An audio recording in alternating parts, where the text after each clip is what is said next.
Hello everyone. ఈ రోజు మనం ఏపీ హిస్టరీ కోర్సులో భాగంగా జానపదాల గురించి ఈ రోజు డిస్కస్ చేసుకోబోతున్నాము. యూనిట్ 4 లో మీకు చాలా ఇంపార్టెంట్ టాపిక్ అండి జానపదాలకు సంబంధించి. మన తెలుగు సంస్కృతి గాని 1947 అప్పుడు ఏదైతే రివోల్ట్ లో భాగంగా మన జానపదాలు ఎంత బాగా యూజ్ అయినాయి, డిఫరెంట్ మనకి ఎలా ఉన్నాయి జానపదాలు ఏమేమి రకాలు ఉన్నాయి అనేది కంప్లీట్ గా ఈ వీడియోలో డిస్కస్ చేసుకుంటాము. అయితే ఏపీ హిస్టరీకి సంబంధించి ఈ టాపిక్ అనే కాదు మొత్తం ఫుల్ సిలబస్ ఆల్రెడీ యాప్ లో కవర్ చేసి ఉంది. దగ్గరగా 30-40 వీడియోస్ దాకా మనకి ఏపీ హిస్టరీకి సంబంధించి ఒక 5 నిమిషాలు, 10 నిమిషాల వీడియోస్ కాదు. దగ్గర గంట, 2 గంటల వీడియోస్ అంటే ఫుల్ సిలబస్ కవర్ అయ్యే విధంగా ఆల్రెడీ కోర్సు డిజైన్ చేసింది. మీకు యాప్‌లో డిస్క్రిప్షన్‌లో లింక్ ఉంది. యాప్‌లో కావాలనుకుంటే మీరు చూసుకోవచ్చు. అయితే దీనికి సంబంధించి ఈ వీడియోకి సంబంధించి పీడీఎఫ్ కూడా మీకు యాప్‌లో అవైలబుల్‌గా ఉంటుంది. మీరు అక్కడి నుంచి డౌన్‌లోడ్ చేసుకోవచ్చు. రైట్. మన క్లాసెస్ ఎలా ఉంటాయో మీ అందరికీ తెలిసిందే. With images, with coding, with నేను మినిమిక్స్ మీకు ఏపీ హిస్టరీ ఫ్యాక్చువల్ సబ్జెక్ట్‌ని చాలా ఈజీగా గుర్తుండేలాగా నేను మీకు కోర్సెస్ డిజైన్ చేసి అందిస్తూ ఉంటాను. సో దానికి సంబంధించి అదే కంటిన్యూస్ సిరీస్ లో మనం చూసుకుంటే ఈ రోజు జానపదాలకు సంబంధించి ఇవన్నీ డిఫరెంట్ జానపదాలు మనకు తోలుబొమ్మలాట అంటాము, లేదంటే బుర్రకథ అంటాము. ఇలా డిఫరెంట్ జానపదాలు ఏవేవైతే ఉన్నాయో మనం మేజర్ గా ఏవేవైతే జానపదాలు ఉన్నాయో అవన్నీ కంప్లీట్ చేసుకుంటాము. A to Z జానపదాలకు సంబంధించి వేరే వీడియో చూడవసరం లేదు. అంత డీటెయిల్ గా విత్ ఇమేజెస్ మనం మాట్లాడుకుంటాం ఈ రోజు. రైట్. జానపద కళా సాహిత్యం చూసుకుంటే మనకి జాతి సంస్కృతి ఏదైతే ఉందో అది తెలుస్తూ ఉంటుంది.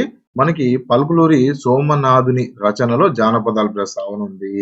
ఓకే. ఇక్కడ వచ్చేస్తుంది ఇంపార్టెంట్ పాయింట్. ఎక్కడైతే ఇంపార్టెంటో అక్కడ నేను మీకు క్లియర్ గా విత్ మినోమిక్ చెప్పడానికి ట్రై చేస్తాను.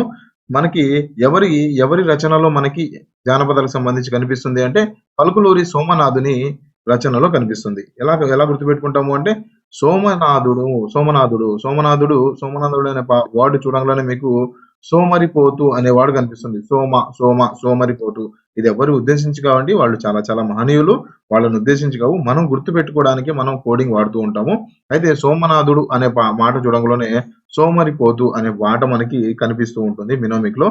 అయితే ఈ జానపదాలు ఇవన్నీ నేర్చుకో, సోమరిపోతులా ఉండకు, అలా కూర్చొని పడుకుంటూ ఉండకు, సోమరిపోతులా ఉండకు.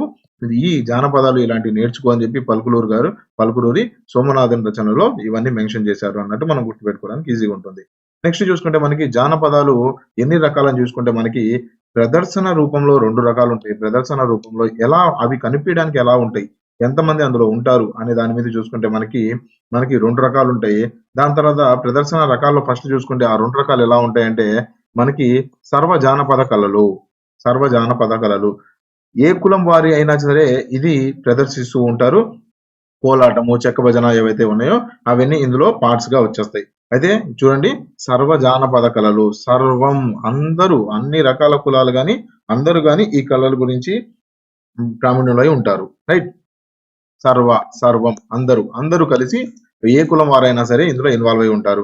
నెక్స్ట్ చూసుకుంటే మనకి వృత్తి జానపద కళలు ఎలా ఉంటాయంటే ఇవి ఒక వృత్తి ఆధారం చేసుకొని ఒక కులం వారు, ఒక కులం ప్రత్యేకంగా ఏదో ఒక కులము, ఆ కులం వారు మనకి ఏం చేస్తారంటే తమ జీవనోపాధిని సాగించేందుకు వృత్తిగా ప్రదర్శిస్తూ ఉంటారు ఈ కళల్ని. రైట్. మనకు చూసుకుంటే ఎగ్జాంపుల్ చూసుకుంటే మనకి ఒగ్గు, దాని తర్వాత రుంజా, దాని తర్వాత పాండవ కథలు ఇవన్నీ ఇందులో వచ్చేస్తాయి. రైట్. అర్థమైపోతుంది కదా. వృత్తిలోనే కనిపించేస్తుంది, పాటలోనే మనం గుర్తుపెట్టుకోవడానికి ఈజీగానే ఉంటుంది. సర్వం అనంగానే సర్వ జానపదాలను సర్వం అందరూ ఇందులో ఇన్వాల్వ్ అయి ఉంటారని చెప్పి గుర్తుపెట్టుకోవడానికి ఉంటుంది. రైట్. నెక్స్ట్ చూసుకుంటే మనకి ఇలానే ఎవరి ఎవరి కోసం వాళ్ళు ప్రదర్శిస్తున్నారు. ఇందాక చూసుకుంటే ఎవరు ప్రదర్శిస్తున్నారు అనే దాని మీద, ఏ రకంగా ప్రదర్శిస్తున్నారు అనే దాని మీద 2 జానపదాలు. ఓకే. అందరూ అయితే సర్వ జానపదాలు. ఓకే. లేదు కొంతమందికి అయితే ఏదైతే వృత్తిని బేస్ చేసుకుంటే అదేమంటామంటే వృత్తి జానపద కథలు అని చెప్పి అంటాము. అయితే ఇక్కడ చూసుకుంటే ఎవరికి ప్రదర్శిస్తున్నారు, అది ఎవరికి చూపిస్తున్నారు, ఎవరు చూస్తున్నారు, ఆడియన్స్ ఎవరు అనే దాని మీద. ఓకే.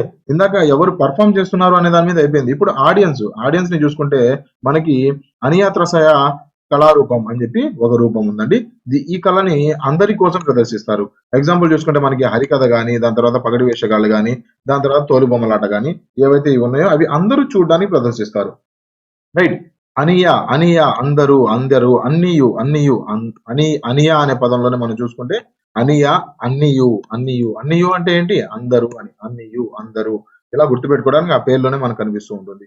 దాని తర్వాత మనకి ఆశ్రిత కళారూపం అని చెప్పి ఒక కళారూపం ఉంది. దీనికి సంబంధించి చూసుకుంటే మనకి రెడ్డి కులాల కోసం అని చెప్పి రెడ్డి కులాలు ప్రత్యేకంగా ఓకే రెడ్డిలకు మాత్రమే ఈ కళను చూపిస్తూ ఉంటారు. దాన్ని చూసుకుంటే మనకి ఆశ్రిత కళారూపం అని చెప్పి అంటారు. దీనిలో కళారూపాన్ని కేవలం ఒక కులానికి లేదా వర్గానికి మాత్రమే ప్రదర్శిస్తూ ఉంటారు. రైట్. ఆశ్రిత కులం. ఆశ్రితకు సంబంధించి కళారూపం సంబంధించి. దాని తర్వాత చూసుకుంటే మనకి రుంజ కథను విశ్వకర్మ కులం వాళ్ళ కోసం అని చెప్పి చూపిస్తూ ఉంటారు. ఒకటి ఇందులో టైప్స్ అండి. ఆశ్రితలో టైప్స్ అన్నట్టు. ఓకే. ఫస్ట్ రుంజ కథ చూసుకుంటే రుంజ కథను విశ్వకర్మ వాళ్ళకి చూపిస్తారు. దాని తర్వాత పిచ్చుకుంటి వారి కళారూపం ఏదైతే ఉందో అది రెడ్లకు మాత్రమే చూపిస్తారు. ఇలా స్పెషలైజ్డ్ ఒక కులం వారికే చూపించగలిగితే దాన్ని ఆశ్రిత కళారూపం అని చెప్పి అంటారు. ఆశ్రయం ఎవరికి ఇస్తారు? ఒక కులం వాళ్ళకే ఆశ్రయం ఇస్తారు. మీరు వెళ్ళారనుకోండి ఇంటి బయట బోర్డు పెట్టి ఉంచుతారు. రెడ్డి కులం వాళ్ళకే మేము ఇల్లు అద్దెకిస్తామని. అలా లేదులేండి, ఎగ్జాంపుల్ చెప్తున్నాను మీకు గుర్తుపెట్టుకోవడానికి. ఆశ్రిత కులం. రైట్. సో ఇలా చూసుకుంటే మనకి డిఫరెంట్ జానపద కథలు అయిపోయినాయి. డిఫరెంట్ టైప్స్ అయిపోయినాయి. ఏం టైప్స్ ఉన్నాయి ఇవన్నీ. ఇప్పుడు చూసుకుంటే ఒక్కొక్క టైప్ గురించి మనం డీటెయిల్ గా డిస్కస్ చేసుకునే ముందు ఇలా ఇమేజెస్ తో ఇలా మినోమిక్స్ తో నేను మీకు చేసి అందజేస్తూ ఉన్నాను. మీరు లైక్ చేస్తూ వెళ్ళారనుకోండి, వీడియోని లైక్ చేస్తూ వెళ్ళారనుకోండి, నాకు కొద్దిగా సపోర్ట్ గా ఈ వీడియోస్ నచ్చుతున్నాయని చెప్పి నాకు తెలుస్తూ ఉంటుంది. రైట్. సో కొద్దిగా లైక్ చేసి స్టార్ట్ చేయడానికి ట్రై చేయండి. అండ్ యాప్ లో ఆల్రెడీ దీనికి సంబంధించి ఇలా కోడింగ్ తో ఇంట్రెస్టింగ్ గా మీకు ఇలా మినోమిక్స్ తో మైండ్ మ్యాప్ తో నేను చెప్పడానికి ట్రై చేస్తూ ఉంటాను. మీకు కావాలి అనుకుంటే ఫుల్ కోర్స్ యాప్ లో అవైలబుల్ గా ఉంది. లింక్ డిస్క్రిప్షన్ లో ఉంది. చాలా తక్కువ ప్రైజెస్ కు మన కోర్సెస్ అవైలబుల్ గా ఉంటాయి. కావాలనుకుంటే డౌన్లోడ్ చేసుకోవచ్చు. యక్షగానం ఫస్ట్ చూసుకుంటే మనకి యక్షగానం. అయితే యక్షగానానికి సంబంధించి మనం చూసుకుంటే వీళ్ళ అవశేషాలు, అవతారాలు ఇలా ఉంటాయని చెప్పి మనకు ఆల్రెడీ ఇమేజ్ లో నేను క్లియర్ గా చూపిస్తూ ఉన్నాను. అయితే యక్షగానం ప్రస్తావన మొదటిసారిగా పలుకులూరి మనకి సోమనాథుడు రచించిన పాండిత రాజ్య చరిత్రలో మనకు కనిపిస్తూ ఉంది. ఓకే. సోమనాథుడు యక్షగానం అనే పదం చూడంలోనే మీకు యక్షిని అనే పదం కనిపిస్తుంది. యక్షిని అంటే దయ్యం అని చెప్పి మనందరికీ తెలిసిందే. అయితే జస్ట్ మనం గుర్తుపెట్టుకోవడానికేనండి, ఎవరిని ఉద్దేశించి కావు. వీళ్ళు చాలా కష్టపడి ఈ మన జానపదాలు ఏవైతే ఉన్నాయో అవన్నీ నేర్చుకొని ఉంటారు. వాళ్ళందరినీ గౌరవిస్తూ నేననేది ఏంటంటే మనం గుర్తుపెట్టుకోవడానికి యక్షగానం అనే పేరులోని మనకి యక్షిని అనే పేరు కనిపిస్తుంది. దయ్యం అనే పేరు కనిపిస్తూ ఉంది. ఓకే. సోమరిపోతుల జనాలు సోమరిపోతులా నిద్రపోతూ ఉన్నారనుకోండి, మనకి ఏమొస్తూ ఉంటుంది కళలో దయ్యమే కనిపిస్తూ ఉంటుంది. రైట్. సోమరిపోతులా ఉన్నాం అనుకో, నీకు కళలో దయ్యమే కనిపిస్తూ ఉంటుంది. రైట్. తరువాత కాలంలో శ్రీనాథుడు రచించిన భీమఖండంలో కనిపిస్తూ ఉంటుంది. ఆయన సోమనాథుడి దాని తర్వాత ఏ పుస్తకంలో కనిపిస్తుంది అంటే భీమఖండంలో, శ్రీనాథుడు రచించిన భీమఖండంలో మనకు కనిపిస్తూ ఉంటుంది. ఆల్రెడీ దీనికి శ్రీనాథుడి గురించి చెప్పేటప్పుడు చెప్పేశాను. తెలుగులో తొలి యక్షగాన కవయిత్రి ఎవరయ్యా అంటే మనకి పాపం గారు ఫస్ట్ తెలుగులో మనకి యక్షగాన కవయిత్రి. చూసుకుంటే మనకి ఎలా గుర్తుపెట్టుకోవాలి అంటే పాపాంబ అంటే పాపాలు చేస్తే మీరు యక్షినిగా తయారవుతారు. యక్షినిగా తయారవుతారు అని చెప్పి గుర్తుపెట్టుకోవచ్చు. రైట్. దాని తర్వాత యక్షుడు అనగా ప్రాచీన భారత్లోని జాతి మనిషి. ఇది ఒక జాతి. సో ఇది మనకి యక్షగానానికి సంబంధించి. నెక్స్ట్ చూసుకుంటే మనకి యక్షగానం తర్వాత మళ్ళీ తోలుబొమ్మలాట వచ్చేస్తుంది. తోలుబొమ్మలాట అంటే మనకి తెలుసు, పలుచని తోలుతో రంగు బొమ్మల్ని తయారు చేసి పలుచని మనకి తోలుతో స్కిన్ తో ఇలా తోలుబొమ్మలాట తోలుతో ఇలా తయారు చేసి ఏం చేస్తారంటే మనకి దీపం వెలుతులో బొమ్మల్ని ఆడిస్తూ ఉంటారు. తోలుబొమ్మలాట మనందరికీ తెలిసిందే. ఓకే. సో దీనికి సంబంధించి చూసుకుంటే ఆంధ్ర ప్రాంతంలో తోలుబొమ్మలాట ప్రస్తావన తెలియజేవారు ఎవరయ్యా అంటే మనకి నాచన సోమన. ఈయన తిక్కన యుగానికి చెందిన వ్యక్తి అండి. ఓకే. నాచన సోమన ఫస్ట్ తోలుబొమ్మలాట అనేది ఎవరు అని చెప్పి అడిగే ప్రసక్తి ఉంటుంది మీకు. నాచన సోమన. ఓకే. చర్మంతో కదా తయారు చేసేది ఇది. తోలుబొమ్మలాట చర్మం నాచన చన చర్మం ఇలా గుర్తుపెట్టుకోవడానికి మనకు సిమిలర్ సౌండింగ్ వర్డ్స్ కనిపిస్తూ ఉన్నాయి. ఓకే. చర్మం నాచన చర్మంతో తోలుబొమ్మలాట తయారు చేస్తూ ఉంటారు. ఓకే. బొమ్మల్ని ఆడుస్తూ వాటికి అనుగుణంగా పాటలు, పద్యాలు, మాటలు తెర వెనుక చెబుతూ ఉంటారు. ఓకే. పౌరాణిక, సామాజిక అంశాలు ఇందులో ప్రదర్శిస్తూ ఉంటారు. తోలుబొమ్మలాట తర్వాత చూసుకుంటే మనకి బుర్రకథకు సంబంధించి చూసుకుంటే ఎంతమంది ఉన్నారు ఇక్కడ? ముగ్గురుంటారు. ఓకే. ముగ్గురుంటారు. ఏం చేస్తూ ఉంటారు? ఒకళ్ళు కథ చెబుతూ ఉంటారు. మ్యూజిక్ తో కథ చెబుతూ ఉంటారు. పక్క నుంచి ఒక ఇద్దరు చిన్న చిన్న వాయిద్యాలతో వాయిస్తూ వాళ్ళకి ఏం చేస్తూ ఉంటారంటే వాళ్ళ శృతిలో వీళ్ళు శృతి కల్పిస్తూ ఉంటారు. రైట్. చూసుకుంటే దీనిని పల్లె పదాలు, పద్యాలు, పాటలతో ఉండే జానపద కళారూపం ఇది. బుర్రకథకి ముగ్గురు ప్రదర్శకులు ఉంటారు. ముగ్గురు ఇలా మనకు తెలిసిందే ఆల్రెడీ, మనం నార్మల్ గా పాత మూవీస్ లో చూస్తూ ఉంటాము. చూసుకుంటే మనకి మధ్యలో ఉండేవారు మన కథకుడికి పాడడానికి ఉంటారు. దాని తర్వాత ఇరువైపులు ఉన్నవాళ్ళు తందాన తాన అని చెప్పి అతనికి వంతు చెబుతూ ఉంటారు. రైట్. బుర్రకథకి ప్రసిద్ధి వ్యక్తి ఎవరయ్యా అంటే మనకి షేక్ నాజర్. ఓకే. షేక్ నాజర్.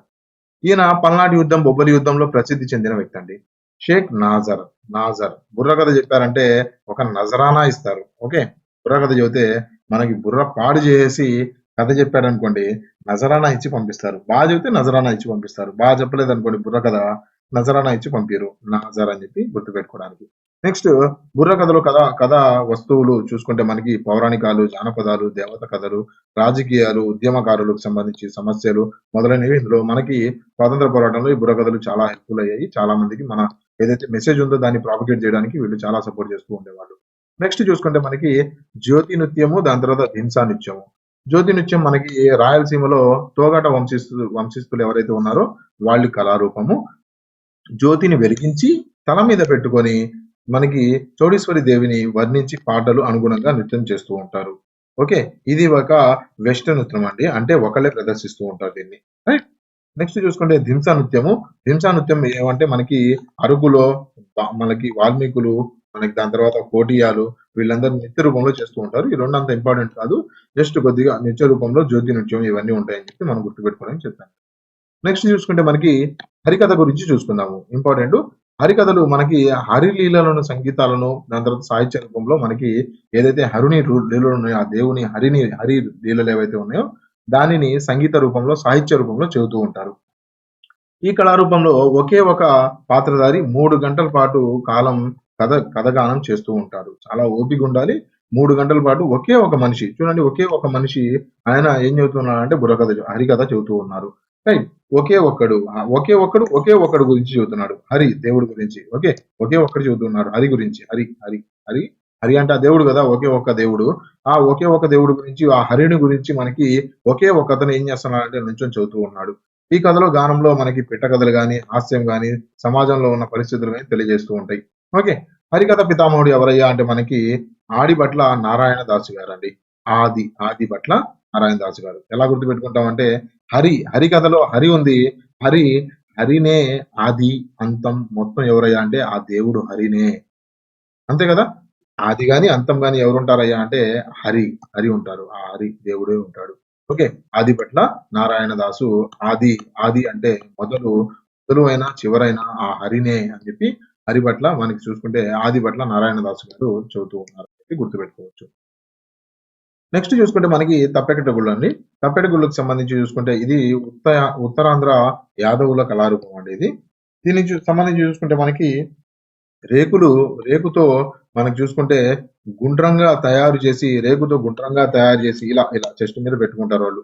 రేకుతో గుండ్రంగా తయారు చేసి తప్పెట వంటి ఒక వాయిద్య పరకాన్ని రొమ్ముల మీద పెట్టుకొని ఇలా చెస్ట్ మీద పెట్టుకొని, రొమ్ముల మీద పెట్టుకొని ఏం చేస్తారయ్యా అంటే మనకి 2 చేతులతో వాయిస్తూ కాళ్ళకి గజ్జెలు కట్టుకొని దీన్ని వాయిస్తూ సంగీత పాటలు పాడుతూ ఉంటారు.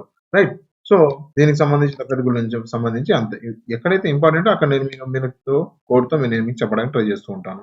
రైట్. నెక్స్ట్ చూసుకుంటే కోలాట నృత్యం అండి. కోలాట నృత్యం చూసుకుంటే మనకి ఇది తిరునాళ్ళ సమయంలో దేవునికి మనకి ఉత్సవాలలో బహిరంగ మనకి వీధుల్లో ప్రదర్శిస్తూ ఉంటారు.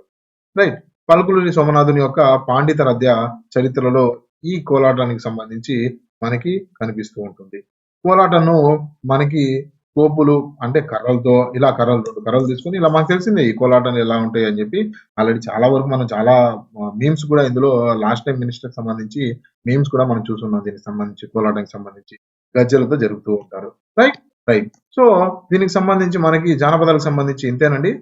కంప్లీట్‌గా మనం జానపదాలకు సంబంధించి ఏదైతే పుస్తకాల్లో ఇంపార్టెంట్ న్యూస్‌లు ఉన్నాయో అవన్నీ నేను మీకు కవర్ చేశాను. దీనికి సంబంధించి జానపదాలు మీరు ఎక్కువ కాన్సంట్రేషన్ చేయవసరం లేదు. నెక్స్ట్ వేరే టాపిక్ మీద కలుసుకుందాము. Thank you for watching. Have a nice day. Bye by.